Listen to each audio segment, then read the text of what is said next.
The billionaire pretended he wasn't home. What the maid did to protect his wife's baby left him speechless. "You think I don't know what's going on in my own house?" Elena said, gripping the baby monitor so tight her knuckles turned white. "I see everything." She wasn't talking to anyone in the room. She was talking to the camera she'd found hidden behind the flower vase, the one that had been there for 3 weeks, the one nobody had told her about. And the baby upstairs was crying again. The first thing you need to know about Elena Vasquez is that she never asked for any of this. She wasn't the kind of woman who dreamed about working in a mansion. She had a degree in nursing, a mother with medical bills that kept growing like a vine up a wall, and a job offer that paid 3 times what any clinic in her city was offering. So when the agency called and said a position had opened up at the Harmon estate, full-time, live-in, caring for a 7-month-old infant, she said yes before they finished the sentence. The second thing you need to know is that Marcus Harmon was not what she expected. That most people who had $14 billion looked the part. They had a coldness to them, like marble countertops, beautiful and hard and indifferent. Marcus was 33, lean, with dark eyes that moved around a room like they were cataloging everything, and a voice that was always 2 degrees quieter than it needed to be. He didn't raise it. Not once. Not even when the housekeeper broke a $200,000 sculpture and tried to blame it on the cleaning service.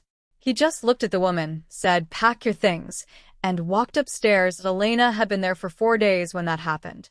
She filed it away the way she filed most things, quietly in the back of her mind, next to the detail that he never came into the nursery when she was there, but she could hear him through the monitor at 2 a.m., talking softly to his son like the rest of the world had gone to sleep, and it was just the 2 of them left.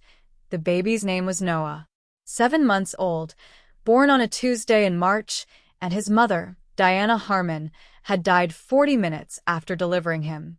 Elena had read about it before taking the job. The news had covered it, briefly, with that particular cruelty that media reserves for beautiful tragedies. Billionaire's wife dies in childbirth. Airborne. A grief so clean and photogenic it almost didn't look real. But real grief doesn't look like the news version. Real grief looks like a man who still hasn't moved his wife's coat from the hook by the door, 7 months later. Real grief looks like a baby who gets held every single night at 2 a.m. by someone who is clearly trying to figure out how to be 2 parents at once. Elena understood grief. She had her own version of it. She kept hers in a small locked box and didn't take it out in front of people. What she didn't understand, not at first, was Natalie Cole, and Natalie arrived on Elena's 6th day at the estate. She came in a black car with matching luggage and a smile that moved fast and settled slow, like it was deciding where to land.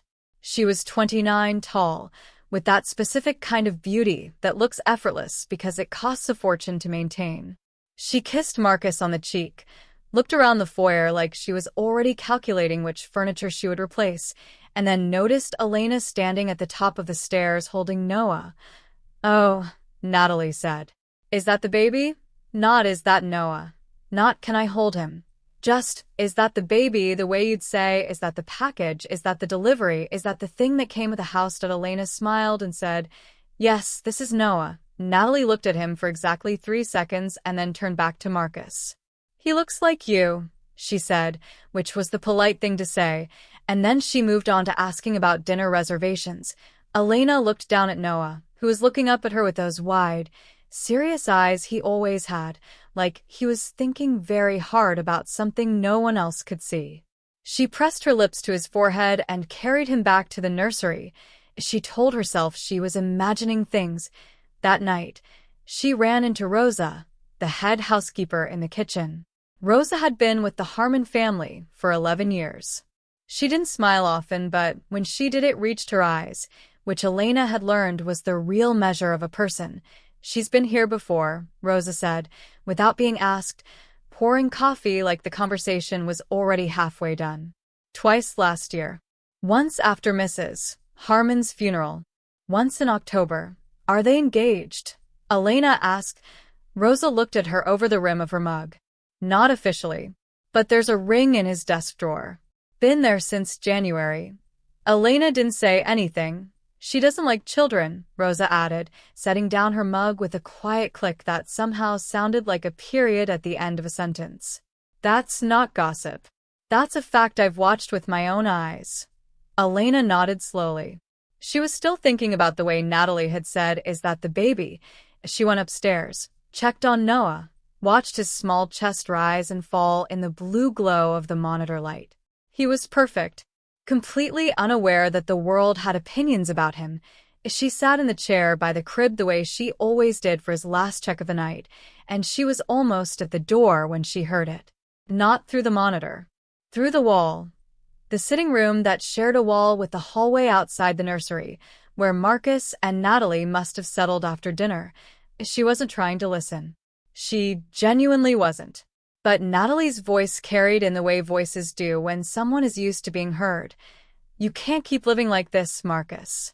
A nursery in the middle of the house, a nanny who looks at you like Elena is Noah's caregiver. That's it. That's not what I'm talking about, and you know it. I'm talking about the fact that you've built your whole life around a grief you won't let go of. Diana is gone. No one needs a proper structure, Natalie. There are excellent facilities. Private, beautiful places where he'd have full-time medical." The word facilities hit Elena like cold water. She stood very still in the hallway, one hand on the wall, and made herself breathe. Facilities. He was 7 months old. He was perfect. He had never once been sick, never had more than a standard fever, and someone was standing 20 feet away from his crib using the word facilities like he was a problem to be relocated. Elena went back to her room. She sat on the edge of her bed. She thought about her mother, about bills, about how much she needed this job, and then she thought about Noah's face when she'd walked into the nursery that morning and he'd reached for her before she even got to the crib. That specific, wordless trust that babies have, the kind that hasn't been taught yet, hasn't been warned, just opens toward warmth the way a plant turns toward light. She thought about that for a long time. Then she got out her phone and opened her notes app and started writing down every single thing she had seen and heard since arriving at the Harmon estate. Dates, times, words. She wasn't sure why. Not yet, but something in her chest that felt a lot like instinct told her she was going to need it. The next morning came in gray and quiet. The kind of morning that feels like it's holding its breath. Elena was up before Noah, which was unusual. She'd barely slept. She stood at the window in the nursery watching the fog sit low over the estate's back garden, and she was still in yesterday's clothes, her notes app open on her phone with 11 bullet points that felt both like too much and not enough. Noah woke up at 6:42, which was exactly when he always woke up. She lifted him before he could get to a full cry, pressed him against her chest, and felt him immediately relax the way he always did, that small body going soft like a sigh. "Good morning," she whispered into his hair. "We're going to have a normal day." She wasn't sure she believed that, but she said it for him. Breakfast in the estate ran on a schedule that Rosa maintained with military precision. Marcus ate at 7:30 in the east dining room, always alone, always with black coffee and whatever Rosa put in front of him. Natalie, Elena had already learned, didn't come down before 10. This was useful information. Elena brought Noah to the kitchen at 7:15 to warm his bottle and found Marcus already there, standing at the counter in a gray t-shirt and dark trousers, no jacket, looking like a man who had also not slept well. He was reading something on his phone and didn't look up when she came in. She moved quietly to the warmer, settled Noah on her hip, and went through the familiar routine. Test the temperature. Check the seal. Hand it to the baby, who grabbed it with both hands like it was the most important thing in the world, which to him it genuinely was. "He sleeps all right?" Marcus asked. He hadn't looked up from his phone. His voice was the same as always, low, controlled, giving nothing away. "He did," Elena said. "Out by 8:15. Up at 6:42. Consistent. Good." A pause. Then, still not looking up, "You look tired." Elena kept her eyes on Noah. "I'm fine. Thank you." Another pause, longer this time. She could feel him looking at her now, even though she wasn't looking back. Natalie will be joining us for the week, he said. I want to make sure Noah's schedule isn't disrupted. Elena turned to look at him then. She kept her face professional, her voice neutral. Of course. His schedule is very stable. It won't be a problem. Marcus looked at her for a moment. That cataloging look, the one that moved fast and meant more than it showed, and then he nodded once and looked back at his phone.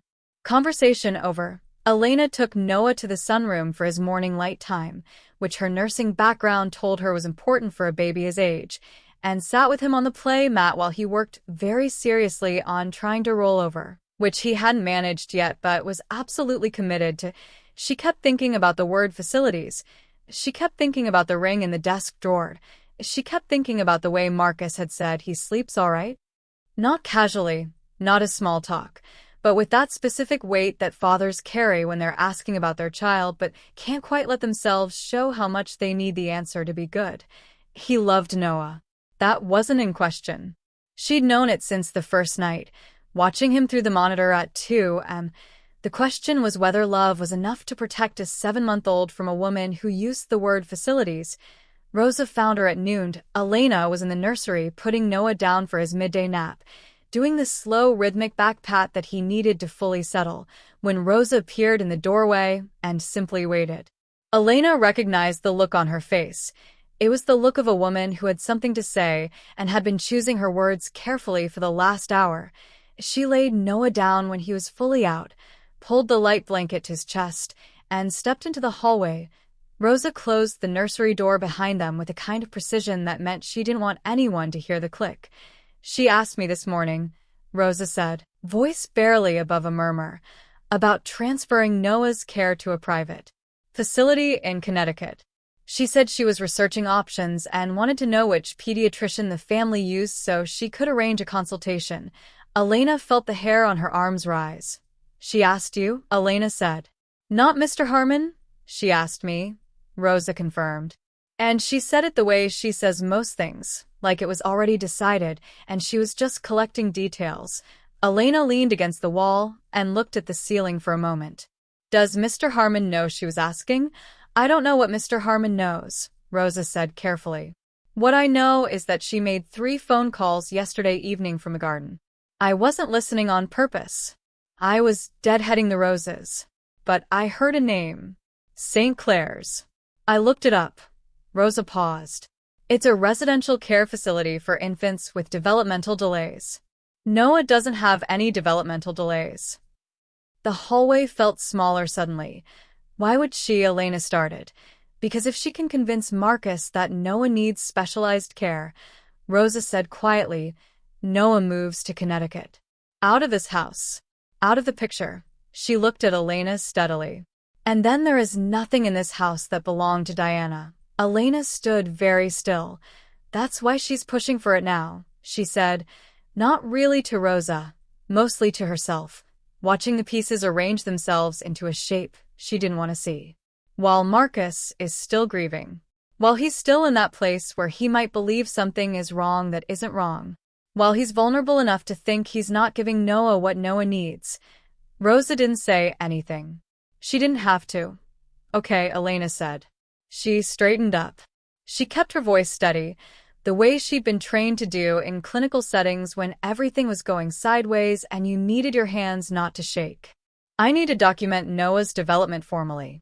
A real developmental log, time-stamped, detailed. Every milestone, every response, everything that shows he is exactly where he should be for his age. I can help with that, Rosa said. I also need access to the pediatric records from Dr. Okafor's office. I saw the file in the study. Mr. Harmon leaves it on the shelf near the window. I need to note what's in it without touching anything I shouldn't touch. I dust that shelf every Tuesday, Rosa said simply. Elena almost smiled. Almost. One more thing. The phone calls she made from the garden. Do you remember which direction she was facing? Rosa thought for a moment. Toward the east gate. Elena nodded. The east gate was on the side of the estate where the security cameras did not reach. She'd noticed that on her second day, the way the property manager had shown her the safe zones for Noah's outdoor time, which had been a strange thing to emphasize until now, Natalie knew which direction the cameras didn't cover.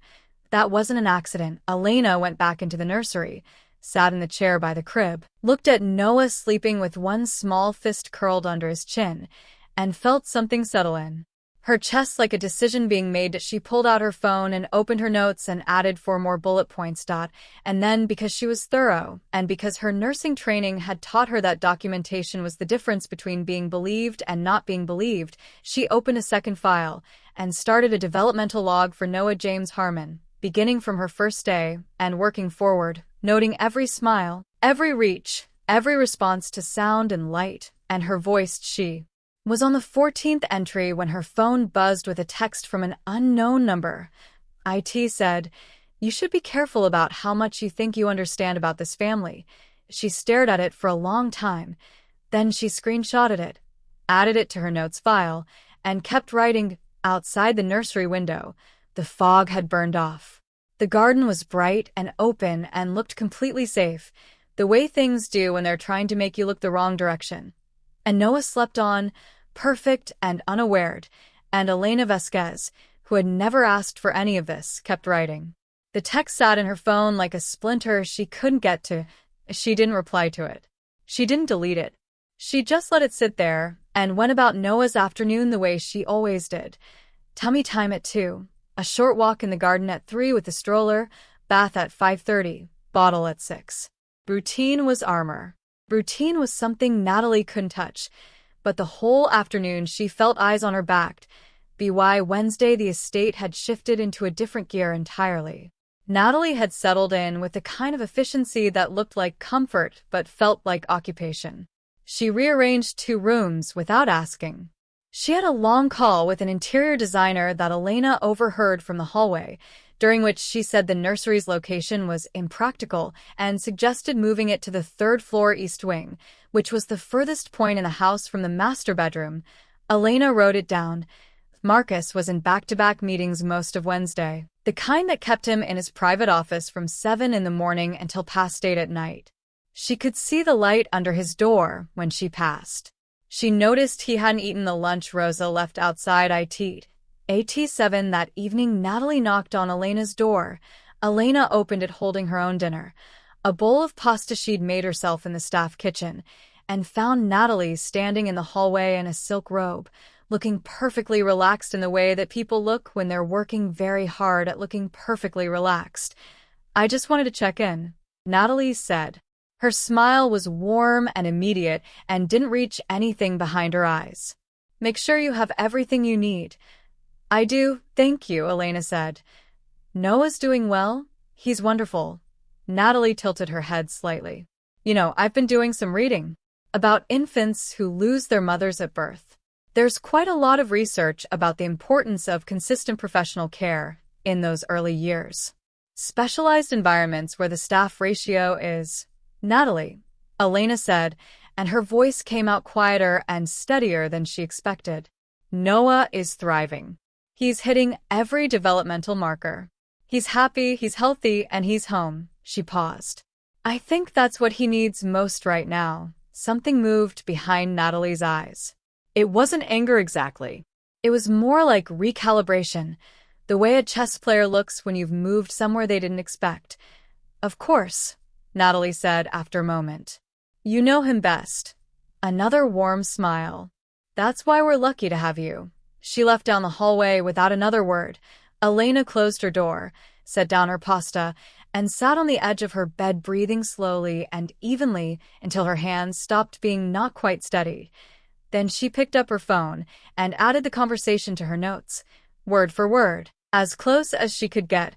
She also searched St. Clair's facility in Connecticut and spent 45 minutes reading their admission requirements, their fee structure, and 3 reviews left by former employees that she found on a nursing professional forum, 2 of which described the facility as more focused on long-term billing than child outcomes, and one of which said something that made Elena's stomach tighten into a knot she couldn't breathe around. She closed the search. She opened her contacts and found the number for a woman named Dr. Patricia Okafor, Noah's pediatrician, whose card she'd memorized from the file on the shelf in the study, and composed a message she didn't send yet. Just saved it as a draft. Just in case. Thursday was when everything started moving faster than she was ready for. It started with a phone call. Marcus took it in the garden at 8 in the morning, and Elena, who was walking Noah in the stroller along the east path, couldn't hear the words, but could see his posture change. He was a man who stood very straight by default. Whatever he was hearing made him stand differently. Not slumped, more like brace. He ended the call, stood still for a moment looking at the far wall of the garden, and then walked inside without seeing her at all, even though she was 12 feet away. At 10, a man in a suit arrived at the estate. He was not a business associate. Business associates came in through the front and had meetings in the office wing. This man came in through the side entrance, was met by Natalie personally, and was shown into the smaller sitting room that Natalie had made her own over the last 3 days. Rosa appeared beside Elena in the hallway with the silent precision she always had. "His name is David Park," she said quietly. "I heard Natalie on the phone last night. He's a family attorney." Elena looked at her. "Marcus's attorney?" "No," Rosa said. "Natalie's." The sitting room door stayed closed for an hour and 20 minutes. Elena spent that time in the nursery with Noah, doing nothing useful, just sitting with him while he worked on his rolling attempts with total commitment and zero success and zero awareness of anything being wrong. She envied him that. She was changing Noah's post-snap diaper when she heard the sitting room door open and the sound of Natalie's voice in the hallway, professional and smooth, saying yes. "I think by the end of the week is realistic." The end of the week was Friday. Today was Thursday. Elena finished the diaper change, settled Noah on her hip, and walked to the window. Outside in the driveway, the suited man was getting back into a black car. She watched until it disappeared through the gate. Then she picked up her phone and sent the draft message to Dr. Okafor. It said, "Dr. Okafor, this is Elena Vasquez, Noah Harmon's current caregiver. I'm reaching out because I have concerns about Noah's welfare that I believe you should be aware of as his physician. I'm not able to share details by text. Could we speak by phone today? It's urgent." The reply came in 11 minutes. "I'm between patients. Call me in 20. Elena looked at Noah. He had his fist in his mouth and was looking at her with those serious, thinking eyes. "Okay," she said to him softly. "Okay. Here we go." She called Dr. Okafor from the back staircase where the Wi-Fi was thin and the foot traffic was zero. "I'm listening," the doctor said. Without preamble, Elena told her everything. She was precise and clinical, and she kept her voice even. She described Natalie's arrival, the facility's conversation she'd overheard through the wall, Rosa's information about the St. Clair's phone calls, the attorney's visit, the timeline. She read directly from her notes. She had dates and times and exact words where she had them. When she finished, there was a silence on the other end that lasted long enough to make her chest tighten. "Elena," Dr. Okafor said slowly, "Noah is my patient. Any attempt to transfer his care to another facility requires my sign-off and his legal guardian's authorization. His legal guardian is Marcus Harmon and only Marcus Harmon." "I know that," Elena said.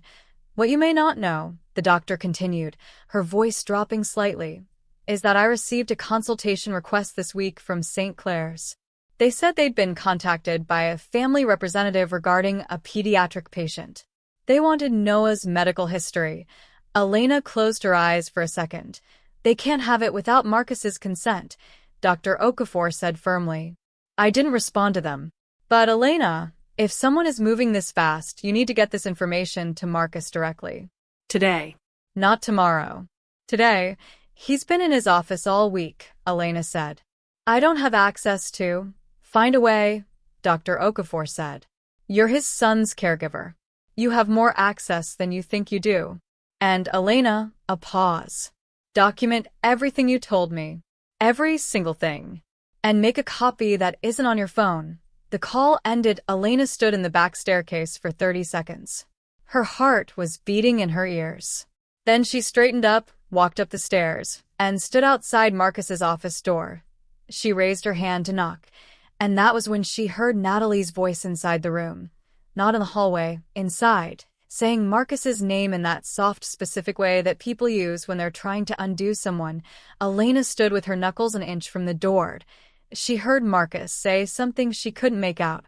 She heard Natalie say, "The child needs more than you can give him here, Marcus. You know that. You've always known that. It's not giving up. It's loving him enough to let go." Elena's hand dropped to her side. Letting go. Loving him enough. The language of it was so carefully constructed, so precisely aimed at a grieving father in his most unguarded hour, that it almost took her breath away. She turned and walked back down the hallway. She went to her room. She opened her laptop, the one she'd brought for personal use and had never connected to the estate server, and she typed up every note from her phone in a document, added the screenshot of the unknown text, saved it twice, and emailed it to herself on an account she hadn't made on this network. Then she printed it on the small personal printer she used for Noah's schedule sheets and held 6 pages of evidence in her hands. She looked at them for a moment, and then she did something she'd never done in 3 weeks of working in this house. She walked to Marcus Harmon's office, and she didn't knock. She opened the door. Both of them turned to look at her. Natalie's expression moved through surprise and landed on something cold and controlled in about 1 second flat. Marcus looked startled, not angry, just genuinely caught off guard, like a man who had never once had someone open that door without knocking. "Elena," he said. "I'm sorry to interrupt," she said, and she was surprised by how calm she sounded. "I need 5 minutes. It's about Noah." Natalie laughed softly, not a real laugh, the kind that's meant to make someone feel small. "I think whatever it is can wait, Elena. We're in the middle of..." "It can't wait," Elena said. She didn't look at Natalie when she said it. She looked at Marcus. 5 minutes. Please." Something shifted in his face. She'd learned to read him in small ways over 3 weeks, the way you learn to read weather, not perfectly, but enough to know when something is coming. He looked at her, and then he looked at the 6 pages in her hand, and something in him went very still. "Natalie," he said quietly, "give us a minute." Natalie didn't move right away. She stood there for just long enough to make it clear the pause was intentional, that she was choosing to leave rather than being asked, and then she smiled at Marcus and touched his arm and walked past Elena without looking at her. The door clicked shut. Marcus was already around the desk by the time it closed. "Sit down," he said. "I'd rather stand." He stopped, looked at her, nodded once. "Okay. Talk." So she did. She put the 6 pages on his desk face up and walked him through them the same way she'd walked Dr. Okafor through them, clinical, precise, dated, sourced. She didn't editorialize. She didn't say Natalie is trying to get rid of your son. She let the facts do that work themselves. She told him about the conversation through the wall. The word facilities. She told him about Rose's account of the St. Clair's phone calls from the East Gate, the side of the property, without cameras. She told him about the attorney named David Park, who came through the side entrance on Thursday morning and stayed for an hour and 20 minutes. She told him about the consultation request St. Clair's had sent to Dr. Okafor, the one that identified itself as coming from a family representative, without Marcus's knowledge or consent. She put her phone on the desk and showed him the screenshot of the unknown text, and then she stopped talking and let him read. The office was very quiet. Outside the window, she could hear the gardeners working somewhere on the south side of the property. Marcus stood behind his desk reading the pages slowly, and Elena watched his face and saw the things she'd been afraid she wouldn't see. Not anger, not defensiveness, not the particular blankness of a man who has already decided not to hear something. She saw him actually reading, actually taking it in. The careful stillness of someone rearranging what they thought they knew. When he finished, he set the last page down and looked at it for a moment without speaking. "The text," he said finally. "Do you know who sent it?" "No," she said. "It came 3 days ago. I haven't replied." "And Dr. Okafor? She told you about the St. Clair's request directly?" "Yes. She said she hadn't responded to them. She said any transfer of care requires your authorization and only yours." Elena paused. "She also said to get this to you today." Marcus was quiet again. He walked to the window and stood looking out at the garden with his hands in his pockets and his back to her, and Elena waited, because she had learned in nursing that sometimes the most important thing you can do is not fill a silence. "How long have you known?" he asked, without turning around. "I started documenting from the night Natalie arrived," she said. The conversation through the wall. "That was the first night. I didn't know what I was documenting for at the time. I just knew I needed to have it written down." A long pause. "Why?" he asked. And this time he turned around. "Why did you care? You'd been here less than a week." Noah was a job. Elena held his gaze. "Noah is 7 months old," she said. "His mother is gone. And someone was talking about sending him away in a voice that didn't sound like it had anything to do with what was good for him." She paused. "I don't need to have worked here very long to know the difference between that and someone who actually cares about a child." Marcus looked at her for a long time. Then he looked down at the pages on his desk again. "This attorney," he said. "David Park. Natalie's attorney." "Not yours. You're certain?" Rosa confirmed it.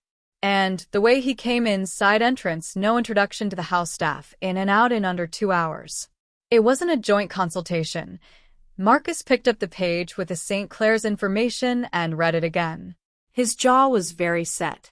"She told me 2 weeks ago that Noah would benefit from a more structured environment. I thought she was just..." He stopped. Set the page down. "I thought she was adjusting. I think she was planning," Elena said, as gently as she could. He didn't respond to that. He walked back to his desk and sat down, and for a moment, he looked less like a billionaire and more like a tired 33-year-old man who had been trying to keep his head above water for 7 months and had just found out the ground under him was moving. "The ring in the desk drawer," Elena said quietly. "I know about it. I'm not telling you what to do. I think you deserve to make that decision with a full picture." He looked up at her sharply. "Rosa," she said simply. Something crossed his face that she couldn't fully name. It wasn't embarrassment. It was more complicated than that. The look of a man who realizes that the people around him have been watching more carefully than he thought, and isn't sure how he feels about being known. "I appreciate your honesty," he said after a moment. His voice was careful and controlled again, back in its usual register. "Mr. Harmon," Elena said. She picked up her copies of the pages and left the originals on his desk. "Natalie said something to you before I came in. She said loving Noah enough meant letting go of him." She paused. "I want you to know that in 3 weeks I have watched you go into that nursery every single night at 2 a.m. and talk to your son. I have watched you learn his schedule and ask about every small thing and stand in the doorway watching him sleep in a way that..." She stopped herself, kept her voice level. "That is not a man who needs to let go. That is a man who already knows how to hold on." The silence that followed was the longest one yet.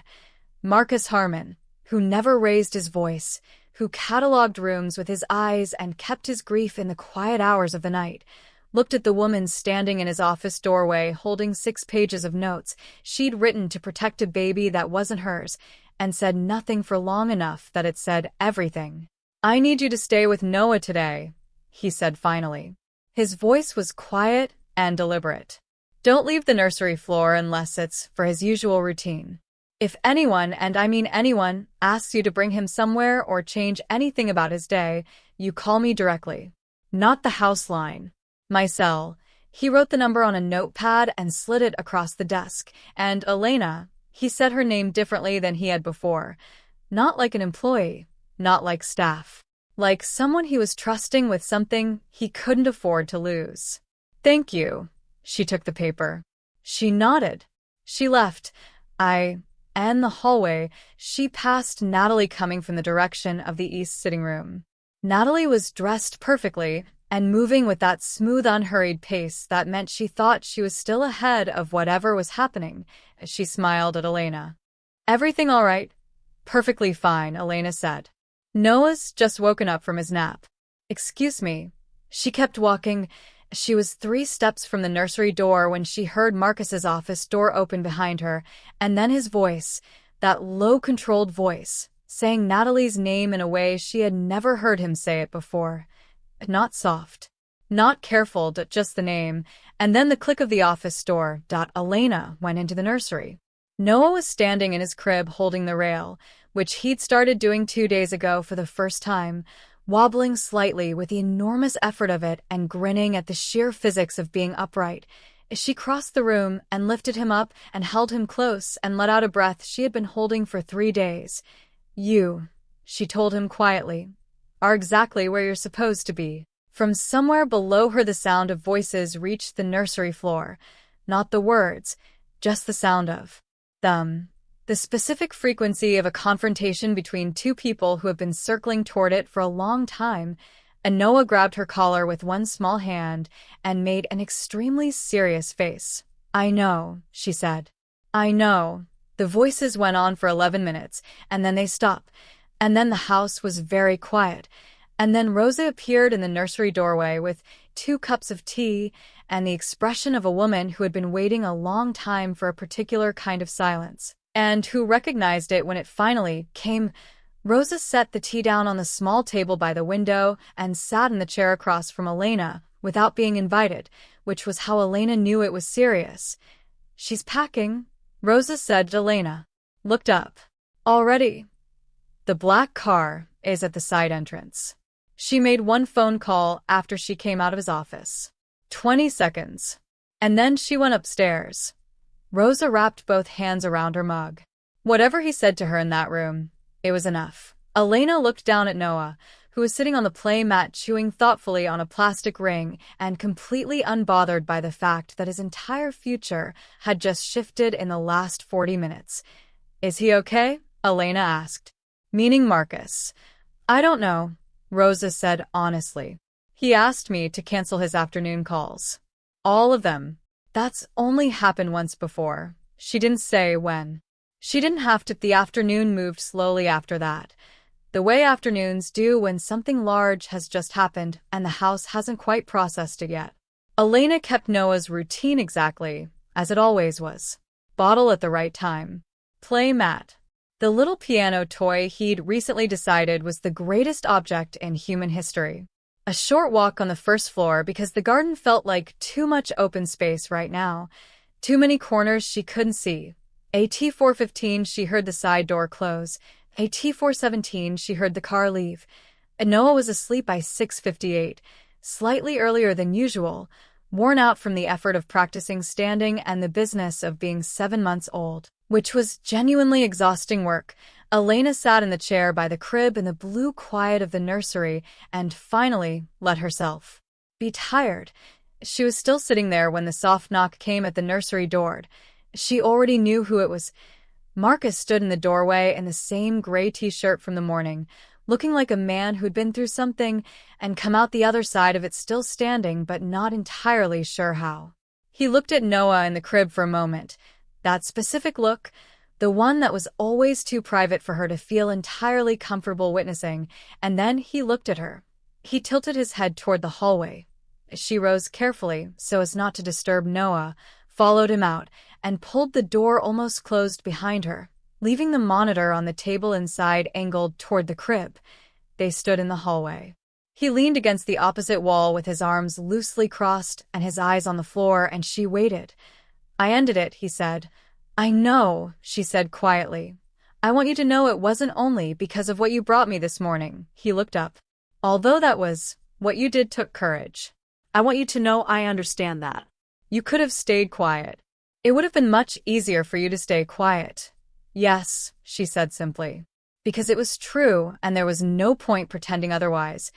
I've been not seeing things clearly, he said. The words came out like they cost something.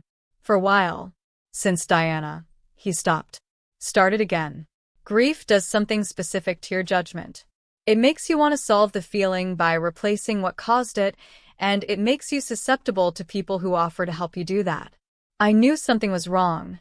I knew it every time I walked past the nursery, and she didn't ask to come in. I knew it in small ways I didn't let myself follow. He paused. Noah deserves better than me not following the small things. Elena looked at him carefully. You followed them today, because you put them on paper and put them in front of me. A short silence. The attorney. David Park. She had already drafted a document. A consent form for temporary transfer of care to St. Clair's. It was prepared and waiting for my signature. Elena felt the cold move through her again. She had it ready. She had a whole narrative ready, he said. His voice was even, but his jaw was tight.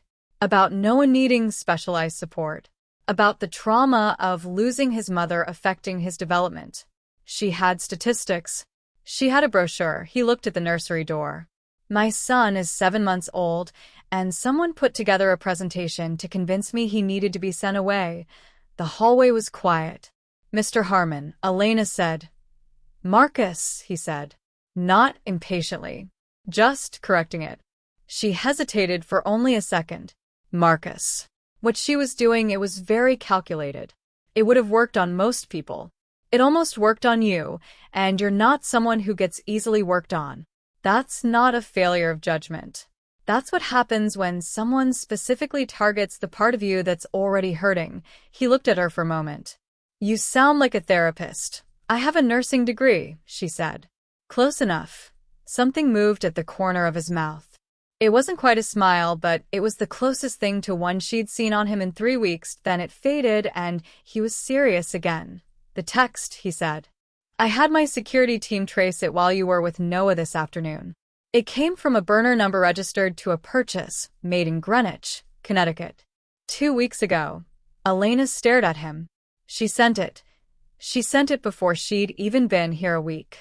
Before she'd made her first call to St. Clair's. He let that sit for a moment. She was warning you off before you'd even started. Which means she already knew I was paying attention, Elena said slowly. She clocked me that first morning, on the stairs. You didn't exactly hide what you thought of her. I was professional, Elena said. You were professional, he agreed. But you looked at her the way Rosa looks at her, and Natalie notices things like that. He pushed off the wall and stood upright.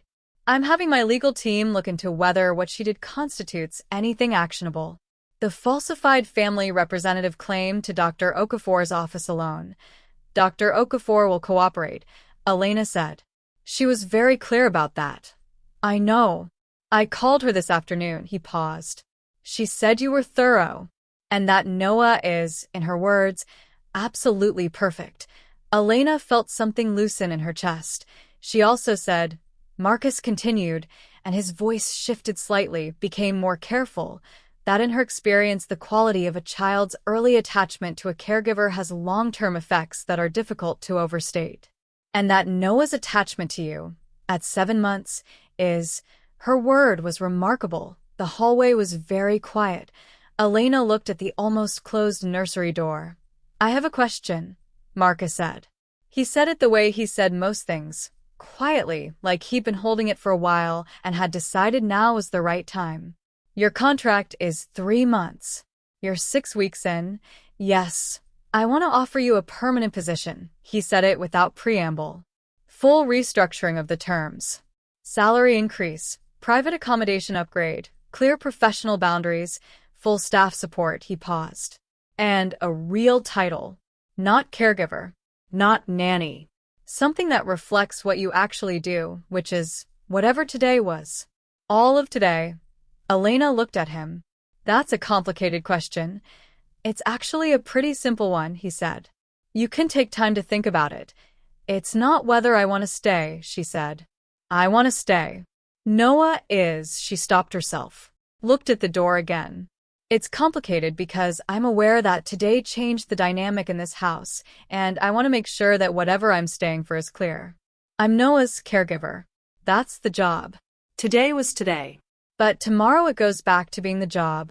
Marcus looked at her steadily. I understand that. I just want it said. It said. A pause.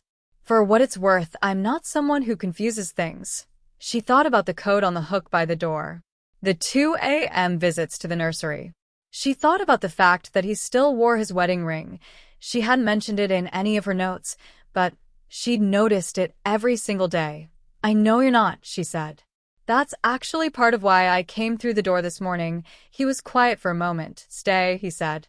Please. And there was something in the way he said please. Not like an employer and not like anything she needed to be careful about, just like a person asking another person for something he genuinely needed and wasn't entirely comfortable needing. That made the answer simple. Okay, she said as she went back into the nursery. Noah was still sleeping, one fist curled under his chin, breathing in that deep, complete way that babies sleep when they feel completely safe. She sat back in the chair.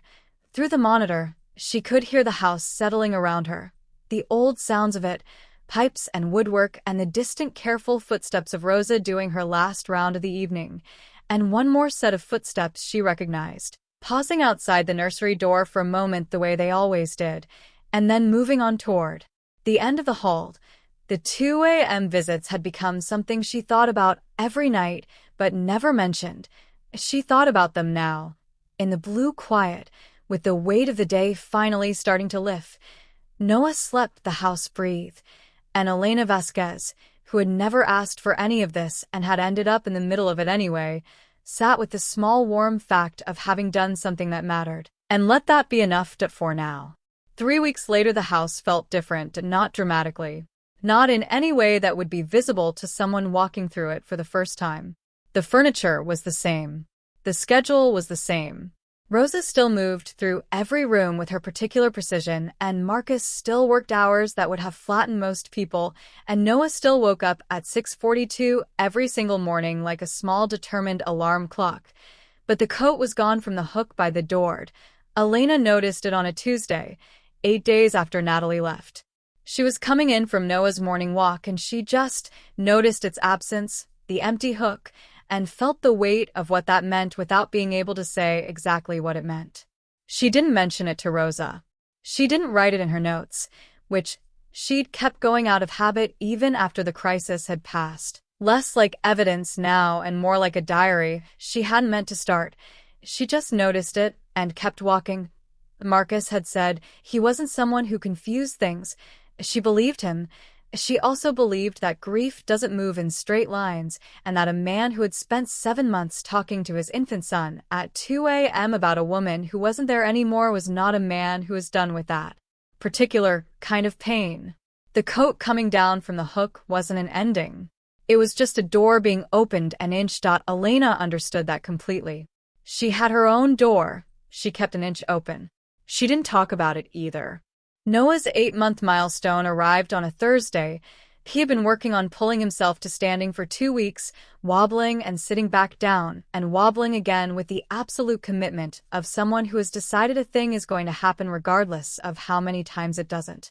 And on the Thursday morning of his 8-month birthday, he grabbed the rail of his crib, pulled himself up, and stood there looking at Elena with an expression of such pure disbelieving triumph that she laughed out loud, a real one. The kind that surprised her, and said, "You did it. You absolute did it." And he laughed back at her, that full-body baby laugh that goes all the way to the feet. She was so caught up in it that she didn't hear Marcus in the doorway. She turned around, and he was just standing there. He'd come up earlier than usual, she realized. It was barely 7. Noah had woken up 40 minutes ahead of schedule. The whole morning was running early. He was in a suit jacket and no tie, halfway between the house and wherever he was going, and he was watching his son standing at the crib rail with an expression on his face that Elena looked at for exactly 1 second and then looked away from, because it was too private for her to hold. "He's been working on that for 2 weeks, she said, turning back to Noah. "I know," Marcus said. "I've been watching on the monitor," she glanced at him. "At 2 a.m.? Sometimes earlier. He practices at night when he thinks no one's watching." A pause that had a smile in it even though his voice was even. "He's not as subtle as he thinks he is." Elena lifted Noah out of the crib now that the moment had been witnessed and celebrated and thoroughly existed.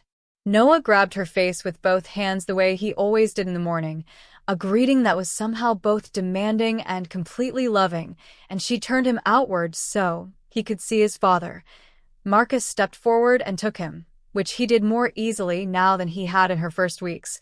Less careful, more natural. The particular confidence of a parent who has stopped being afraid of getting it wrong and started just doing it. And Noah put his hand flat on Marcus's cheek. Marcus went very still. For just a second. Okay, he said softly to Noah. Just okay. Like the word was doing a lot of work. Elena found something on the other side of the room that needed her attention. The shift happened gradually, and then suddenly, the way most shifts do. It was in small things first. Marcus started coming to the nursery in the evenings before the 2 a.m. visits.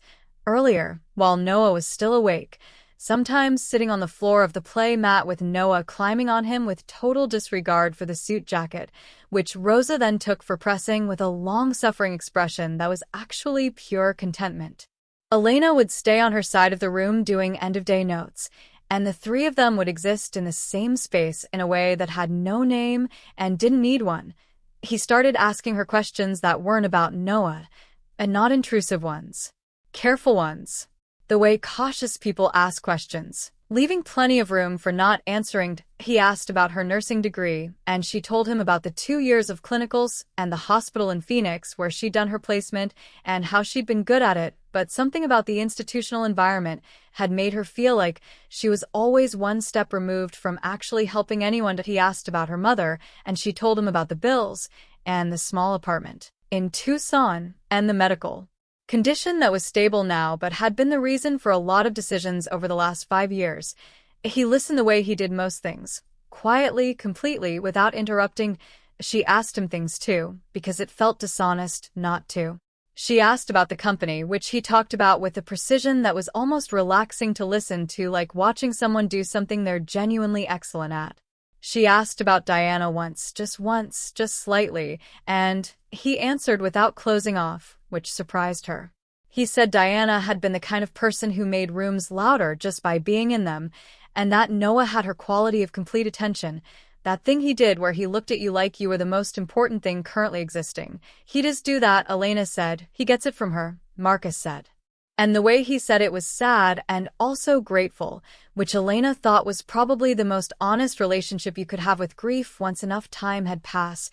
She thought about her own door, still open and inched. It was Rosa who said it first, because Rosa said most true things first, and without apology. She said it on a Friday evening when Elena was helping her with the kitchen inventory, which was not Elena's job, but which she'd started doing because Rosa was 61 and had a knee that bothered her, and the inventory involved a lot of crouching. You know what's happening, Rosa said. Not a question. Elena counted a row of olive oil bottles. I know what's not happening, she said carefully, which is the professional boundary I established on day 1 of my permanent contract. Boundaries are useful things, Rosa said, moving to the next shelf, until they become the thing you hide behind. Elena looked at her. Rosa looked back with absolute serenity. I've worked for this family for 11 years. I watched Marcus and Diana fall in love in this kitchen. I know what it looks like when something is growing in this house, and I know what it looks like when someone is pretending not to notice it. Rosa, I'm not saying do anything. I'm saying stop pretending you don't feel what you feel. The pretending is using up energy you need for other things. She picked up her clipboard. That's all I'm saying. Elena was quiet for a moment. He still wears his wedding ring, she said. He stopped wearing it 10 days ago, Rosa said simply. You haven't noticed because you've been very carefully not looking. Elena opened her mouth, closed it, looked at her own hands on the shelf. Inventory is done, Rosa said, making a note on her clipboard. Good night, Elena. She left the kitchen with the quiet authority of a woman who had said exactly what she meant to say and had no interest in discussing it further. Elena stood in the kitchen alone for a while. Then she went upstairs, did Noah's last check, stood over his crib watching him sleep the way she did every night, and had a quiet, honest conversation with herself that she'd been postponing for about 2 weeks. She was still standing there when she heard the hallway door and then the soft knock she'd come to know so well. She turned around. Marcus stood in the doorway. No suit jacket this time. Just himself, quiet and tired and real, the way he only ever was in this room at this hour. He stood up today, Marcus said softly. Looking at Noah, he did. Elena said to pause. I know this is the part, Marcus said carefully, where I'm supposed to say goodnight and walk back down the hall. Elena looked at him. I also know, he continued, that I told you I'm not someone who confuses things. And I meant that. I'm not confused about anything, he paused. I'm just aware of something that I think you might also be aware of. The nursery was very quiet, and Noah breathed in the blue dark. The boundary I set, Elena said slowly, was because I needed to make sure the job stayed the job. I still need that. I know, he said. I'm not asking about the job. They're not easy to separate. I know that too. A pause. I'm not asking for anything tonight. I'm just telling you that I'm aware. And asking if you are too. Elena looked at him for a long moment. She thought about Rosa and her clipboard and her absolute serenity. She thought about an inch-open door. Yes, she said quietly. I'm aware. The word landed in the room and stayed there. Marcus nodded once, slowly, the way he nodded when something had been confirmed that he needed confirmed. He looked at Noah one more time, that look, and then he looked at her with something in his face that was careful and hopeful and patient in equal measure. Good night, Elena, he said. Good night, Marcus, she said. He walked back down the hall. She stayed in the nursery for a long time after, standing in the dark with the monitor light blue on the wall and Noah sleeping his perfect complete sleep, and felt something she hadn't felt in a long time shift quietly into a new position inside her. Chest, not resolve, not simple, just real. And for tonight, real was enough. 4 months later, the house had a different rhythm, and not a dramatic one. Nothing that announced itself. Just the kind of rhythm that settles into a place when the people inside it have stopped bracing for something bad and started, cautiously, allowing something good. And Noah was 11 months old and had opinions about everything. He had opinions about which spoon was acceptable for breakfast, which was never the blue one, always the yellow one. A position he held with absolute conviction and communicated through a look of profound betrayal whenever the blue one appeared. He had opinions about music. Rosa had discovered accidentally that he loved old Motown, which she played in the kitchen on Friday mornings and which caused Noah to do a bouncing motion that Elena had documented in the log under milestone, dancing, approximately, with a note that said it was the best thing she had ever seen. He had opinions about people too. He had 3 categories: people he reached for, people he tolerated, and people he turned away from with a firmness that left no room for interpretation. Elena was in the first category. Marcus was in the first category. Rosa was in the first category. The new housekeeping assistant, a pleasant young man named Tom who had done nothing wrong, was in the second category for reasons Noah had not disclosed and showed no signs of revising. He was almost walking. He cruised along furniture with increasing speed and decreasing wobble, and Elena and Marcus had an ongoing quiet competition about which of them would be in the room when he took his first solo steps. This was the kind of thing they had now. Quiet competitions. Inside observations. A shorthand that had built itself out of 4 months of shared evenings in the nursery and Sunday mornings when Marcus didn't have calls and would bring 2 coffees up to the 3rd floor, and they would sit on the play mat with Noah between them and exist together in the easy way that is either the most ordinary thing in the world or the most extraordinary, depending on how you look at it. And nothing had been said beyond that night in the nursery. Nothing needed to be yet. Elena understood that. Patience wasn't absence. Sometimes patience was its own kind of statement, the decision to let something grow at the speed it needed to grow, not the speed you wanted it to. She had learned that from watching Noah. The call from her mother came on a Wednesday, and not an emergency call, which was what she'd spent 5 years tensing for every time her phone rang. Just her mother's voice, clear and warm, saying, "I just wanted to hear you." Elena sat on the window seat in her room. The upgraded accommodation Marcus had given her when she signed the permanent contract, a proper suite on the 2nd floor with a sitting area and a window that looked out over the garden, and talked to her mother for 40 minutes about nothing in particular, which was the best kind of conversation. Her mother asked about Noah in the way she always did, with genuine interest, having heard so much about him that she felt she knew him. Elena described the dancing and the spoon opinions and the cruising along furniture, and her mother laughed and said he sounded like a person. He is very much a person. Elena agreed. Her mother was quiet for a moment. Then, in the way that mothers have of saying the real thing after the warm-up, "And how are you?" The actual you, not the caregiver you. Elena looked out the window at the garden. It was late October. The trees had gone gold, and the light was doing something specific and slanted that made everything look like a photograph of itself. "I'm good," she said. "The actual me is good." "You sound different," her mother said. "Different how?" "Lighter," her mother said simply. "You've sounded lighter for about 2 months." I didn't want to say anything and jinx it. Elena smiled at the window. "You can't jinx things, Mom." "I absolutely can, and I have before," her mother said firmly. "I'm just noting it. You sound lighter." "I'm glad." After the call, Elena sat for a while with her phone in her lap. Lighter. It was the right word. She hadn't found it herself, but it was right. Something that had been heavy in her for a long time, the constant low vigilance of a person who has learned not to rely on anything staying good, had shifted its weight somewhere. Not gone. Just redistributed. More manageable. She thought about what Rosa had said about growing things and pretending not to notice. She thought about the inch open doored. She thought about a man who brought 2 coffees on Sunday mornings without being asked, who had learned exactly how she took hers. 1 sugar, just a little cold water to bring the temperature down, without ever making a thing of knowing it. The thing that changed everything was so small it almost didn't happen that it was a Sunday. The good kind of Sunday, the kind that the house seemed to produce about once a month, where everything ran 10 minutes slow and golden and nobody had anywhere to be. Noah was on the play mat between them.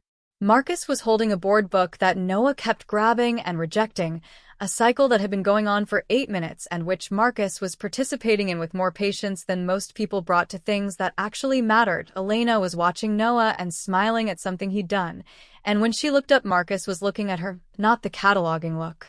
Not the careful, measured look. Something else. Something that had no professional component in it at all. He didn't look away when she caught him. She didn't look away either. And Noah grabbed the board book, considered it, and threw it with the velocity only babies can generate from a sitting position, and the spell didn't break exactly. It just made room for both of them to breathe. "Elena," Marcus said. "Don't," she said. Not harshly. Gently. Not in front of Noah. "He's very perceptive." Marcus looked at Noah, who was now trying to eat the corner of the board book and looking the picture of innocence. "He's 11 months old," Marcus said. "He's extremely emotionally intelligent," Elena said. "It's documented." A pause. And then Marcus laughed. A real one.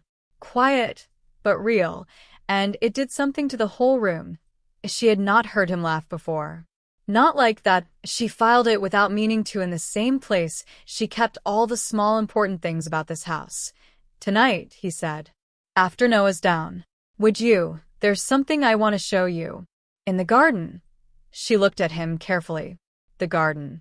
There's a part of it you haven't seen. Diana planted it. I want to show someone. I want to show you."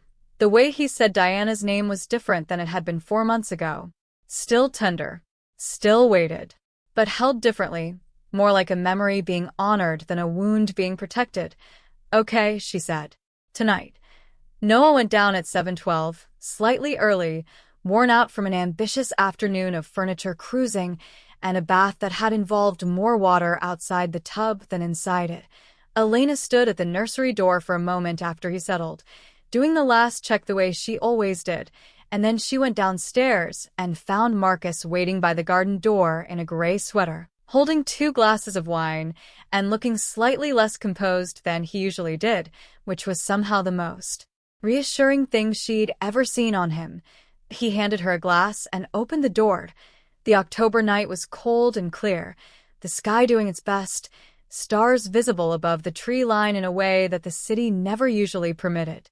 He led her around the side of the house she didn't usually walk, past the east gate, and through a low arch in the hedge that she genuinely had not known was there. The garden behind it was small, enclosed, clearly tended but not by the main gardening staff, tended by someone who came alone, who knew each plant personally. There were late-season roses still holding on, and something Elena didn't know the name of that was silver in the dark, and at the center a small stone bench with a date carved into it that she didn't read. "She designed this herself," Marcus said. He was standing at the edge of it, glass in both hands, looking at it with that expression that was both sad and grateful. She said she wanted somewhere in the house that was just not for anything. Not for guests or events or appearances. Just a place to be. Elena stood beside him and looked at it. She sounds like she was remarkable, Elena said. She was, he said simply. And Noah is going to know that. I'm going to make sure of it. Every year he gets older, I'll have more to tell him. He already knows, Elena said softly. Not the details, but the shape of her. The way you love him. That's her too. Marcus was quiet for a long moment. I want to ask you something, he said. He was still looking at the garden. And I want to ask it here because this is the most honest place on this property and I've been working up to it. Elena held her wine glass and waited. He turned to look at her. I know what the job is, he said. I'm not confusing anything. I know who you are to Noah, and I know what that has to stay being regardless of anything else.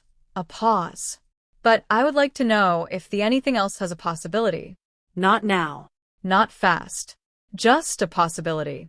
Something I'm allowed to hope about. The garden was completely still. Somewhere inside the house she could hear, faintly, through the baby monitor clipped to her pocket, Noah's breathing, steady and deep and perfect. She looked at Marcus Harmon, 33 years old, standing in his late wife's garden holding a wine glass with slightly unsteady hands, asking her with more honesty than most people manage in a lifetime whether hope was permitted. She thought about light. About lighter. About doors open an inch. Yes, she said. It has a possibility, he exhaled slowly. Okay, he said. Just okay, the word doing its work again. Okay. They stood in Diana's garden for a long time after that, not saying much, the cold coming in around the edges, the stars doing what stars do over people who are standing at the beginning of something they can't fully see yet, but have decided to walk toward anyway. And inside, Noah slept, and the house held all of it. The grief and the hope and the careful new thing growing in the space between two people who had both learned the hard way that nothing is guaranteed and had decided, quietly, to try anyway. Rosa, who Elena discovered the next morning had seen them through the kitchen window, said only this. I told you, she said, pouring coffee with complete serenity. Growing things. Elena sat down at the kitchen table and smiled into her mug and didn't argue, because Rosa was right.